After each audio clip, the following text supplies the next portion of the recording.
আপোনালোকে গম পাইছে, সকলো ৰাইজে গম পাইছে যে আমি যেতিয়াই ভাৰতীয় জনতা পাৰ্টিৰ এজন কাৰ্যকৰ্তা হিচাপে আমি নিৰ্বাচনী প্ৰচাৰত যেতিয়া ৰাইজৰ মাজলৈ গৈছিলোঁ, আমি তেতিয়াই বুজি উঠিছিলোঁ যে অসমৰ যশস্বী মুখ্যমন্ত্ৰী হিমন্ত বিশ্ব শৰ্মা ডাঙৰীয়াৰ নেতৃত্বত চলি থকা এই মিত্ৰজোঁটৰ চৰকাৰখনৰ প্ৰতি ৰাইজে আস্থা আৰু বিশ্বাস প্ৰকাশ কৰিছে।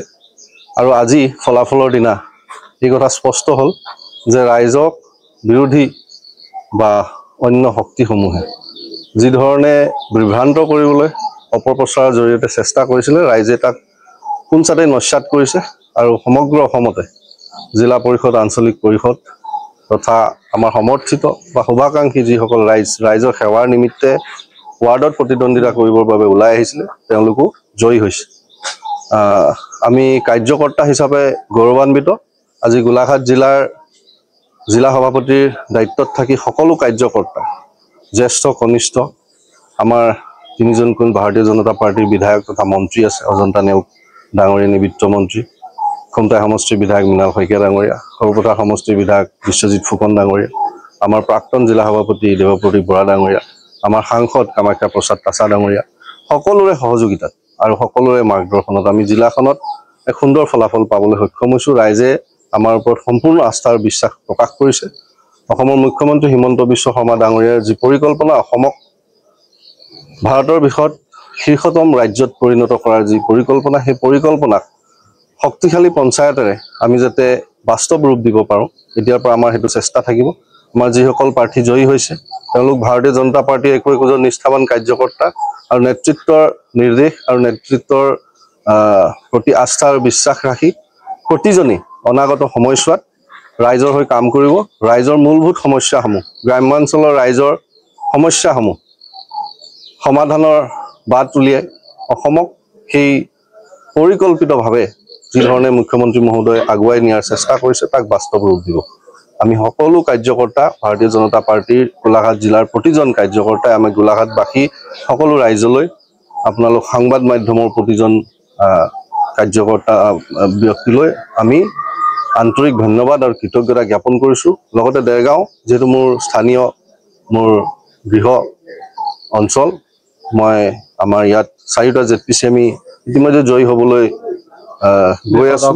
ইতিমধ্যে ব্ৰহ্মপুত্ৰ ZPCৰ ৰিজাল্ট ওলাইছে, আমি 7091টা ভোটত জয়ী হৈছোঁ। আঞ্চলিক পঞ্চায়তসমূহ আমি সম্পূৰ্ণৰূপে জয়ী হৈছোঁ। মিত্ৰজোঁটে আমি যি ধৰণে পৰিকল্পিতভাৱে আগবাঢ়িছিলোঁ আমাৰ নেতৃত্বৰ নিৰ্দেশমৰ্মে, সেইধৰণে আমি মিত্ৰজোঁট সফল হৈছোঁ দেৰগাঁও সমষ্টিত।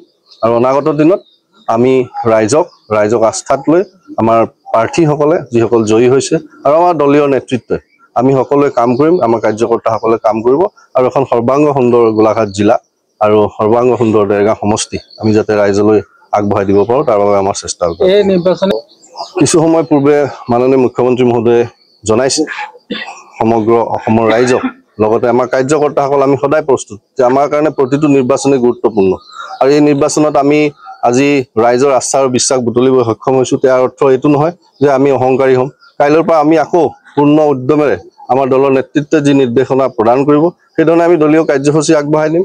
আৰু অনাগত যি নিৰ্বাচনেই হওক সেই প্ৰতিটো নিৰ্বাচনত আমি মুখ্যমন্ত্ৰী মহোদয়ৰ পৰিকল্পনা বাস্তৱ ৰূপ দিবৰ বাবে আমি প্ৰতিজন কাৰ্যকৰ্তাই কাম কৰিম। আৰু নিশ্চয়কৈ 26ৰ নিৰ্বাচনত ইয়াৰ প্ৰভাৱ পৰিব। আপোনালোকে ইতিমধ্যে আপোনালোক ৰাইজৰ মাজত থাকে, আপোনালোকে দেখিছে ৰাইজে মিত্ৰজোঁটৰ এই চৰকাৰখনৰ প্ৰতি পূৰ্ণ আস্থা প্ৰকাশ কৰিছে আৰু এই আস্থাক আমি কেতিয়াও ম্লান হ'বলৈ নিদিওঁ।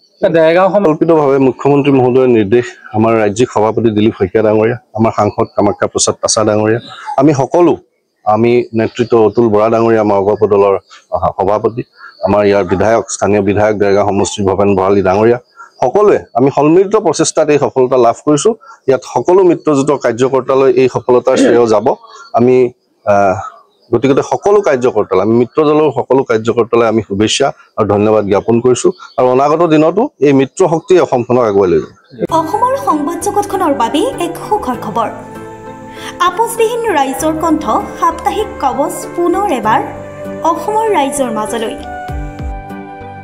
স্বত্বাধিকাৰী প্ৰণীতা কলিতাৰ দ্বাৰা প্ৰকাশিত আৰু আপোচবিহীন একাংশ নপুৰণি অভিজ্ঞতাপুষ্ট সাংবাদিকৰ দ্বাৰা প্ৰচাৰিত তথা eco printing press, Guwahati Katabari গড়চুকত মুদ্ৰিত সাপ্তাহিক কবচ এতিয়া অসমৰ বিভিন্ন প্ৰান্তত উপলব্ধ।